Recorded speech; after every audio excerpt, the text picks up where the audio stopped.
Welcome to Barbells and Motherhood. I'm your host, Julianne Bali, owner of Motherhood Barbell. I'm a pregnancy and postpartum athleticism coach, CrossFit Level 1, and mom of 3. On this podcast, we discuss all things pre- and postnatal exercise, bust common myths such as don't lift over 20 pounds, educate about core and pelvic health, and explore all facets of motherhood. If you're a pregnant or postpartum mom that likes to throw around barbells, want to learn more about your pelvic floor and core, and looking for real research-based exercise guidance in any season of motherhood, this podcast is for you. Hello everyone, welcome to an episode that is very cool because I have my friend Jess with me, who also has a podcast, Lattes and Lifting Podcast. And so this is kind of be like a dual Barbells and Motherhood, Lattes and Lifting podcast episode. So thank you for joining me, Jess. Yeah, thanks for having me. Yeah, let's go ahead and introduce you and about what we're going to be talking about today. Yeah, I'm Jess. I'm a strength and run coach, and I also specialize in prenatal and postpartum, just like you. That's kind of how we met on Instagram. Yeah, I am. I'm sorry if you can hear my dog. That's awkward. That's okay. Okay. So I have been on my own in this business since 2019, but I've been like a personal trainer since 2011. So it's been like, I feel like it's been a long time. And I'm an athlete, runner by trade, but I have gotten like in and out of running. So I think that's kind of what makes my coaching unique is I did a lot of things wrong when I was really into running. And then I took a really long break to do some cycling. And then coming back, I'm like, you know what? I'm like gonna do things different, which I know you're a huge Anthony Lowe fan as well. Yes. And that's kind of just like my thing is I'm like, do something different, which I know is like his mantra. So shout out Anthony. Yeah. Need to get Anthony here. Yeah. Yes. There you go. That'll be your next guest. Follow Jess with Anthony Lowe. Yes. And then I got a certification to coach postpartum runners, last year. Yeah. It was after my daughter was born. But I actually I have a certification as a triathlon coach, which a lot of people don't know because I used to race triathlons. No way. So of course, naturally, you always think you want to coach what you do, but I actually don't really coach triathlon because I don't do triathlons anymore. So I'm not really in the space that much. Business owner. I'm a mom. I have a little girl. She's 16 months old. And yeah, that's pretty much me in a nutshell. Love it. And you also are a skier. I know. Ski. Do all the sports. Oh, you are very eclectic. I'm very impressed with all of the different varieties of things that you do. You have a little weightlifting in there. Okay, I'm going to forget. I'm not going to say it right. Cyclocross? How do you say? Cyclocross? I had never heard of until you were like posting about it on Instagram. Oh, that's right. So cool. So it's like you're doing all that stuff and you're a mom, and yes, I love it. You are doing all the things. But today we are going to specifically focus on running. And so let's just kind of talk about your background of how did you get into running and how did you get into coaching? How did you get into coaching runners? So I started running. This is such a weird way to get into running. I mean, I guess I always did because I played soccer in high school and basketball and rugby. But that's just running because you have to for the most part, right? And it's a lot of start and stop. And then when I was in my early 20s, I actually joined the military in Canada. And in order to be successful, you have to run like a certain distance for a certain time. It's part of the testing. And so I was like, well, I guess I need to learn how to run. And so at that time, I could only run it was 2.5 kilometers was like the test. And it seemed so far and I was so gassed at the end of it. And then once I just got doing it, because if anybody listening has ever been in the military, when you do your PT, it's like, we're going to go for a run, but they don't tell you ever how long or how far. So you just run until they tell you you're done. And somehow, after being done with the military, I still liked it through some miracle. And then shortly after that, there was this women's triathlon, and they were like, "Yeah, we don't keep time. It's just whatever." And I was like, I could do that. I can swim and I can ride a bike and I can run. And so I did that. And then that grew into this huge 10-year relationship with triathlon. So obviously I enjoyed running, and in there I did some half marathons, and I've done an ultra marathon. I've done, I went to world championships for long distance triathlon, and every distance in between. And as I kind of mentioned before, I did a lot of things wrong when I was a triathlete. I was one of those people that was like, yeah, I'm just going to run fast all the time. And I'm just going to put on the volume because I need to be able to run a half marathon. So I'm going to go out on Sunday and I'm going to run 21 kilometers. And then I'm going to do it again the next Sunday and I'm going to do it faster. And that's just not the way that your body adapts to training.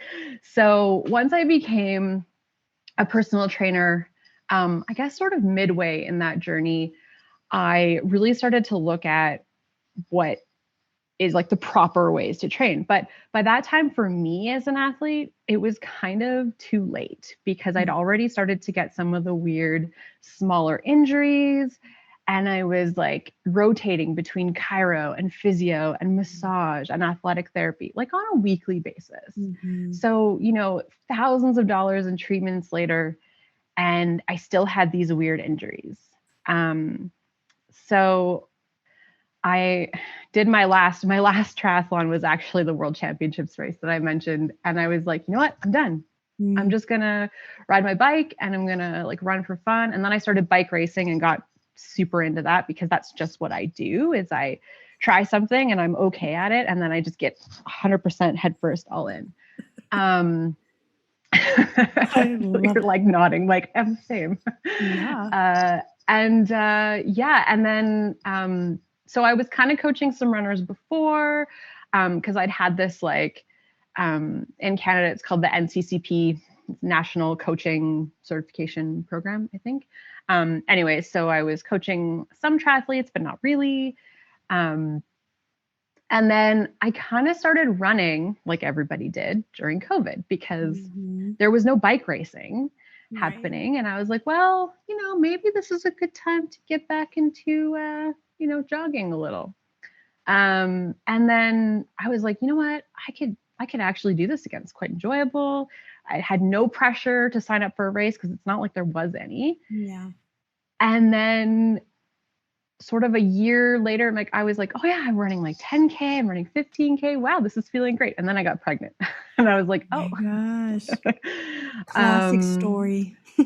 And my plan was to run through pregnancy. But I was doing CrossFit too. And we were doing enough running at CrossFit because that was kind of it was spring, summer 2021. And here, as far as restrictions go, there was a period of time when we could only do outdoor group workouts. So we were doing a ton of running in CrossFit. And so I was smart enough to know that doing a lot of running at intervals and things and trying to run on my own was just not going to work out. So I just didn't. Yeah. And then when we stopped doing all the outdoor workouts and the running got less, I just hadn't ran in a while. And by that time, my body had started to change and it just wasn't all that comfortable. So I just stopped. And then I started again postpartum. And I've just kind of kept it up because running is the one thing that you can just do from home, whether you have a lot of time or a little bit of time. And it's something you can do with your small human. Yes, that is true. You can add them in, and I feel like because I also am, I guess you could consider me a runner. I've taken a huge hiatus from running, but I have had times in my life where that is my chosen sport and that is what I did all the time. And so you come to find when you tell people that you like to run that they get so like aggressive. They're like, how can you like running? Like they do not like it. But it's like when you get to this, I don't know, you just get to a point where it feels good to you and it's mentally freeing and it's so fun. But then you also get to a point where you're like, I know that it's going to suck until this point. And so, and then I just get past that point and then I can just keep running and then I can think about life. And so I'm sure that you relate to that. Let's go back to pregnancy and we'll get into postpartum is what are your top tips or considerations for pregnant runners? I will say that there's not a lot of people who are successful running through their entire pregnancy. And it's not that you can't. A lot of people do. But I think sometimes just the extra weight and the extra, like the ligaments, like I know I had a lot of round ligament pain. So like the extra weight, the pressure on the ligaments, the pressure on your pelvic floor, it just feels, I know it didn't feel great for me after a certain point. And I feel like a lot of people feel the same way. Even if you start off saying, I'm going to run through my entire pregnancy, I'm going to be fabulous and pregnant. And you know what? A lot of times it doesn't happen because you're either really sick at the beginning and then you kind of stop doing everything for a few months. And then by the time you're feeling great about working out again, you're like, oh man, my body is like so different now. What can I do? Right. And maybe running seems really daunting. Plus, it's not like people treat you very well when you're a pregnant athlete. I mean, I know you know this, but as somebody who also did CrossFit through their entire pregnancy, even though people knew that I was a prenatal and postpartum coach, that did not stop the comments, even directly to my face. Which I know what I'm talking about. You know what you're talking about. But if somebody is just kind of doing their thing, they might not have the backbone to stand up and be like, actually, this is perfectly fine. Right. So I think there's a lot of factors that come into play with running during pregnancy. If you are physically able, if it feels good, I feel like go for it. Things I probably would be careful of or recommend is if a belt helps, cool. It did not help me at all. It actually had the opposite effect. Man. So I know my friend recommended one and she was like, yeah, this really helped me. And I was like, oh, I'm so looking forward to it. So I put it on and I was like, oh, I'm going to barf. Oh, that's so funny because I loved my support band for running too. Yeah, like right under my belly, just held it up. Yeah, that's so interesting. We're all different. It was just like not it. I would make sure that you're going to be wanting to wear some shoes that are a little more cushioned rather than like race flats, for instance. So something that's going to absorb more weight. It's not a secret that you gain weight during pregnancy. So something like that. And maybe if you're a trail runner, now is not the time to be dodging and moving over rocks and things like that. I know I can't tell you not to because I mountain biked through my entire pregnancy, which people had a lot to say about that. But anywhere that there's a risk of falling, that's something you need to be aware of and weigh the risks for yourself. Right. There isn't any evidence to support keeping your heart rate at a certain level. I know when we were doing like the intervals and stuff, so maybe like the 8 to 20 week mark for me, I felt like a rock star. My cardio system was just eating it all up. And I think it was just the extra blood volume. So if it's working for you, you might feel like a rock star. You might be hitting speeds that you haven't seen in years. And that's okay. As long as you're feeling great and you're not getting, any symptoms, usually afterwards, right? We're talking about Right. the round ligament pain, any like bleeding or spotting, anything that makes you feel like, maybe I went too far. Because if you're thinking that, you probably did. Right. Other than that, you know what? There's not a lot of like real advice. It's just, if it's still working for you, like, cool. Like, I know there's people on social media that are just like trotting along 35 weeks pregnant, pushing a jogging stroller. And I'm like, cool. Yeah. Look at you go. You do you. I think that the bigger issue, not issue, but consideration, at least this is what I experienced and what I struggled with, was runner's brain, was me pushing through discomfort and pain in the name of I'm a runner and I don't stop until I'm done and I better keep going or else I failed my run. That kind of stuff was way harder to work through because I totally ignored that voice. Yeah, I think expectation management is huge. For the average person, probably signing up for a race, not going to be in your best interest, especially if you're somebody who's competitive to a fault. Right. There are professional athletes who race well into pregnancy, but I think the important thing to remember is you are not them and they are not you.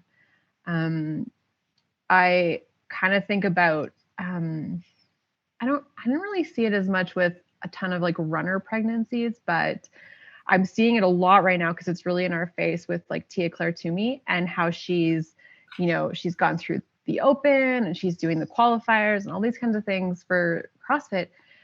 And the cool thing is that we're seeing all these pregnant women post videos and tag her, and then she's sharing them as like, it's almost like this big like empowerment thing, like, hey, like she's making it okay, which I love. But at the same time, she is a professional athlete. Mm-hmm. She is the exception and not the rule. Yeah. And not everybody's built like her. She's obviously built different than 90% of the population. And we're seeing such a snippet too, we're seeing one workout, one clip of like, well, what is she, what discomforts is she having? She's still having them, I'm sure. Totally. She's not going to talk about that. Right. There's no way she's going to talk about that. Exactly. So I think the comparison trap is huge. Yes. And I always just say, like, if you start to question, that's it. Just call it. You know the answer. Yeah. And that sort of happened to me really organically. Like I said, I mountain biked through my entire pregnancy, which a lot of people had a big problem with. But my midwife was like, the baby is really well protected. You're not going that fast. And what you're doing, fine. And I bike a lot. This is not something new for me. Exactly. And sort of at, I was maybe 20, probably closer to 30 weeks. And just climbing up hills I was like, oh, I'm so uncomfortable. I feel like I have to pee the whole time. This is so dumb. And I was like, you know what? I think I'm done biking. Yeah. And that was it. That's exactly what it looks like to listen to your body. Because you're like, I'm noticing this. I'm going to pivot and adjust instead of ignore. Totally. And so that was pregnancy. And then the real thing, I think, comes when you're returning postpartum. This is the big thing. Yeah. This is where we get the questions of how soon can I go running? I'm cleared at 6 weeks. Am I good to go? Like, let's just unpack it. Yes. Well, I can tell you that I thought that I was going to be like chomping at the bit to get back to running, activity, whatever. But postpartum never goes the way you think it's going to go. I'm sure even after having multiple children. It's blown my mind this third time around, honestly. And I always think of, you'll always see that one person on social media that's like, I'm on a run streak and I ran like the day after I delivered. And I was like, how? Right. Literally, not even why, mostly how. Like physically how. Like I was like, I was questioning like stairs. Right. So I don't really know how you got out of your house. But again, she is not me. I am not her.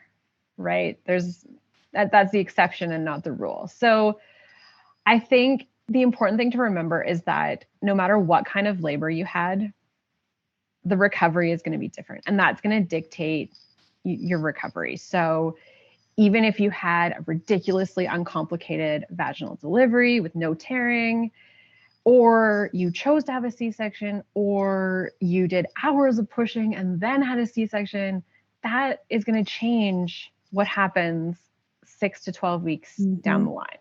Mm-hmm. And there's so much you can do before that 6-week mark. There's a ton of like background strengthening, core activation, all prep work that most runners should be doing anyways to stay strong and all those things. The sort of impact rule is like 12 weeks, but we know that everybody is created differently. So somewhere between 6 and 12 weeks-ish, sometimes more, sometimes less, right? We have to look at the individual person and how they're coping. I always want my clients to be thriving rather than just surviving parenthood. Yeah. So if you come to me and you are 5 weeks and breastfeeding's going amazing, or your baby's sleeping and they're eating well, and you have tons of support, and you have gone to pelvic floor physio and they said, yeah, everything looks fine, you're totally healed and whatever. Okay, we can talk about it.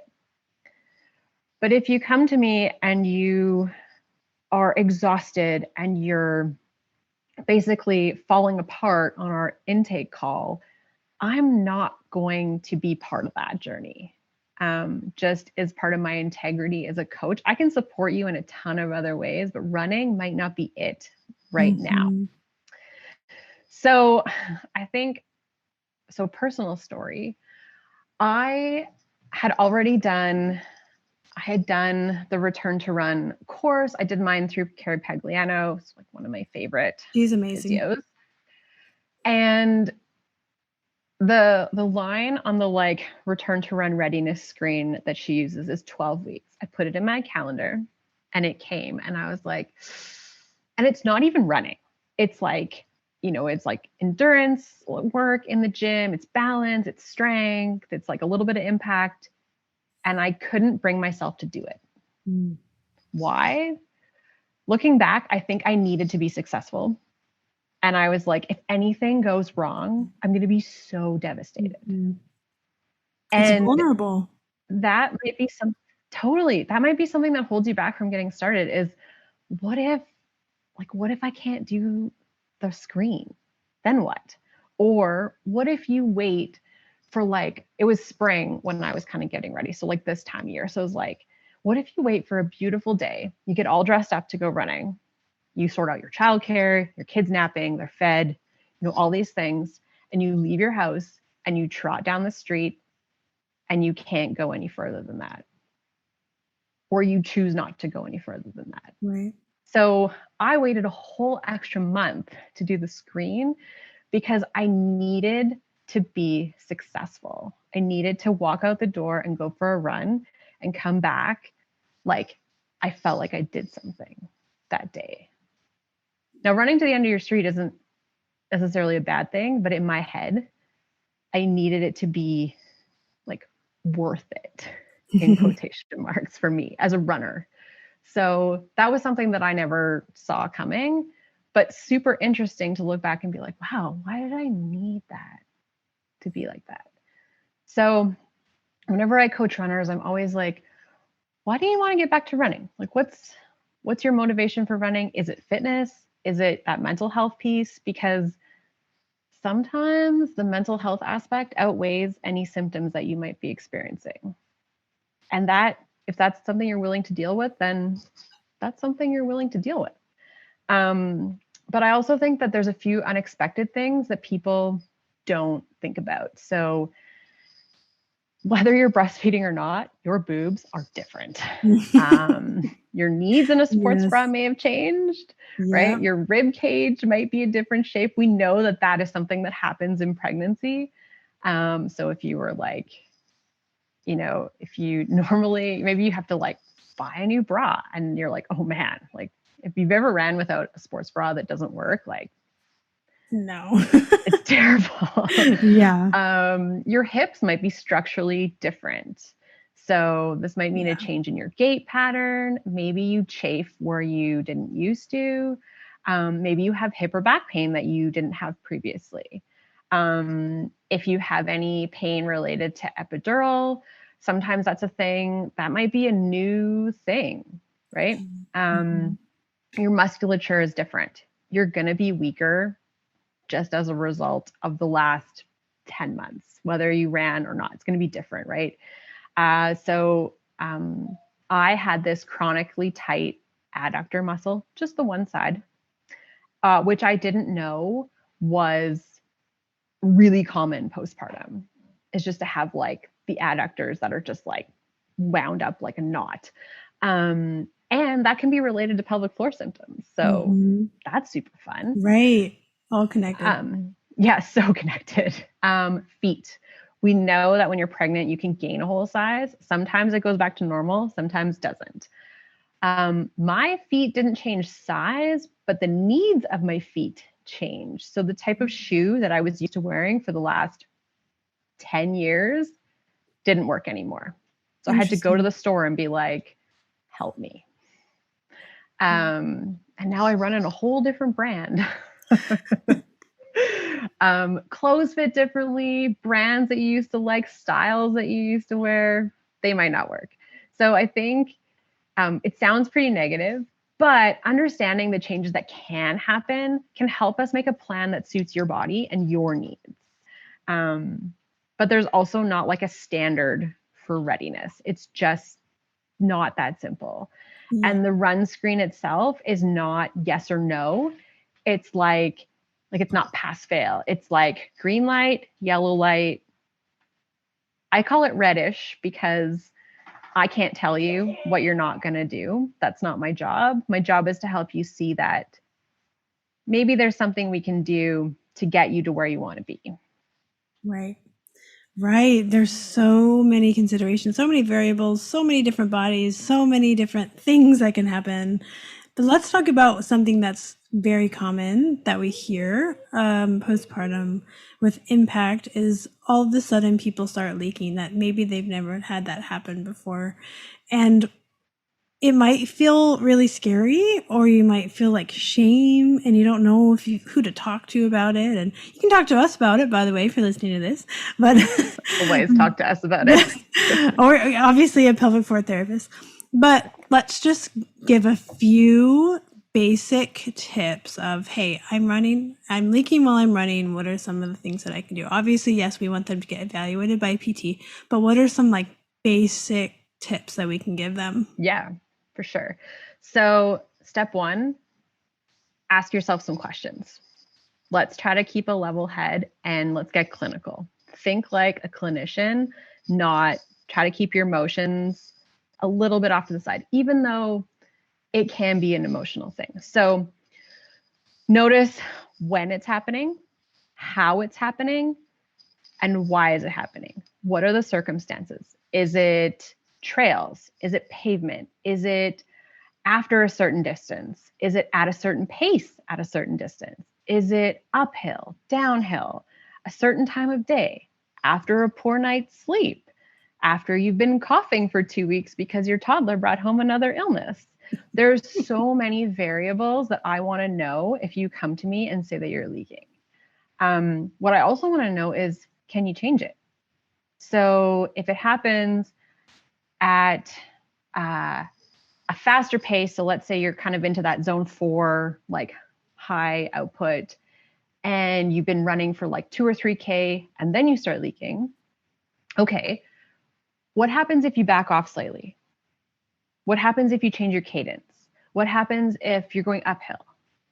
Or, I want to know if you can make it go away. Any of the factors that are in your control, that's what I want to know about. So if you come to me and say, well, I leak when I run, I'm going to ask you about 10 questions. Yes. Or I might send you away and be like, here's your list of questions. Go do it again. Yeah. And then come back to me with answers. Unless we're doing an in-person assessment or a virtual assessment, and then I can ask you in the moment. But there's so many reasons why it might be happening, and it might be something so fixable. Right. And know that, like, I know your first thought is to tighten up Yeah, or that's what I do a was bunch of thinking. Kegels or anything like that. Yeah, like keep it in. Right. And so I always compare it to, I think I had a post about it the other day about squeezing your pelvic floor while running. Yes. Clench your bicep and like walk around with your bicep flexed. And like, just in case you have to pick something up. What would happen if you did that for a few hours, if you could make it that long, and then you went to pick something up? Your bicep would be like, absolutely not. And your pelvic floor is no exception to that. So if you're walking around with your pelvic floor just like all clenched up, and then you add impact, it's just going to be like, and it's going to be like, no way. So it probably isn't the answer for the most part, but also know that athletes in general are just like, we're just carriers of tension in all the places, right? So if you already are a tense person or a high intensity person, you probably don't need a ton of Kegels. That's just generally athletes. Yeah. But what we might need to do is find where your threshold is, and just like any other type of weight training, is train you up to that threshold and then back you off a little bit and then push a little bit further, as Antony says, into that fence. Yes. Just lean into the fence and then back off. Now, I will say that if you've got like a race or something coming up and you're feeling stressed about that happening, that might trigger your symptoms, or if something else is going on. And then it might happen and they might just go away. That's very possible. Or if you're doing a race and you start to experience symptoms, you might not back off. And that's okay too. I have been there. I'll tell my story. I know I already told you because we were talking at this time. So I decided I was going to have a comeback running race of like, just to like prove to myself that I could run fast again. And I did a 5 miler, so 8 kilometers. And I had been talking to Julianne and I was like, I only get like a little bit of leaking if I push it to like this pace for like an extended period of time. But I'm like, I think it's just like fatigue, and my pelvic floor is like, eh. And I was like, yeah, but I'm just not willing to go any slower for the race. Mm-hmm. And so, yeah, I ended up like 3rd female overall, which is fabulous for being That's like amazing. I think I was like 10, 11 months postpartum at that time. Girl, geez. And I was like, yes, this is exactly the ego boost that I needed. And did I leak at the end of the race? Yeah, sure did. But I wasn't going to slow up because of it, because I was like, like everything else is okay. And I'm wearing black tights. Like, it wasn't a big deal. Not to me anyways. But if it is a big deal to you, absolutely you can stop. But if it's not, I mean, no harm, no foul, right? Right. I mean, very much relate. Recently we did the CrossFit Open, and I'm pretty much virtually leak free. I know where my threshold is, however, and the particular workout that I was doing was very high volume, high impact, lots of jumping. There was wall walks, and there were progressively heavier snatches. The last 6 snatches at the heaviest weight, after all of the work that I had been doing, those last 6 snatches, I was like, I'm going to leak during these, because I am absolutely at my threshold and I'm fatigued, and it's at the end of the day. Exactly. And I just know what's going to happen right now. And yes, every single one, my body's like, yep, that's where their threshold's there. And it's like, am I happy about it? No. Does it make sense? Yes. Do I know how to not leak 99% of the time? Yes. Yeah. But it's like, that was like, I want to finish this workout because it was a very tight time cap. And I knew that I had to push it harder than I normally have. And I'm like, yeah I'm going to leak.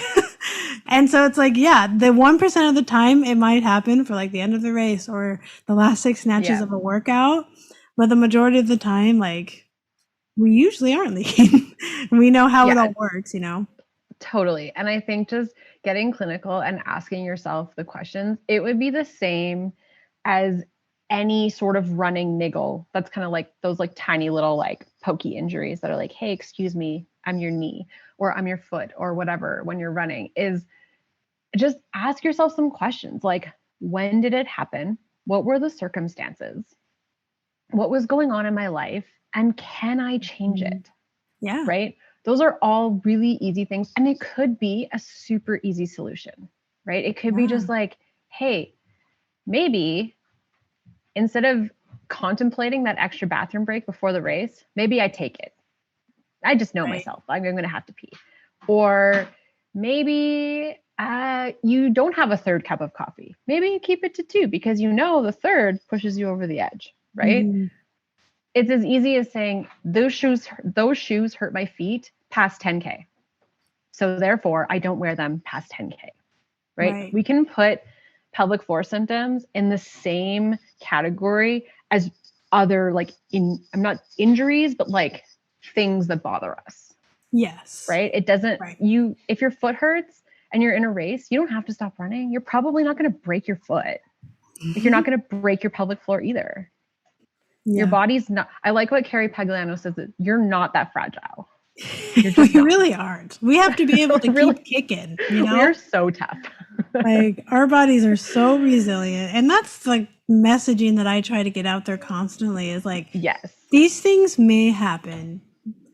Symptoms of any kind may happen, diagnosis may come, whatever it is, but your body is so incredibly resilient and you can overcome them. And there is always hope. Like, I get messages all the time of, I have this prolapse or I have this and I was told that I can never do this again. And I'm like, no.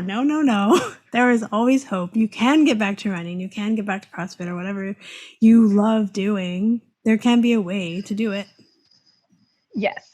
And you could be totally symptom-free or you could not be, but that's not really up to a coach to decide. Yeah.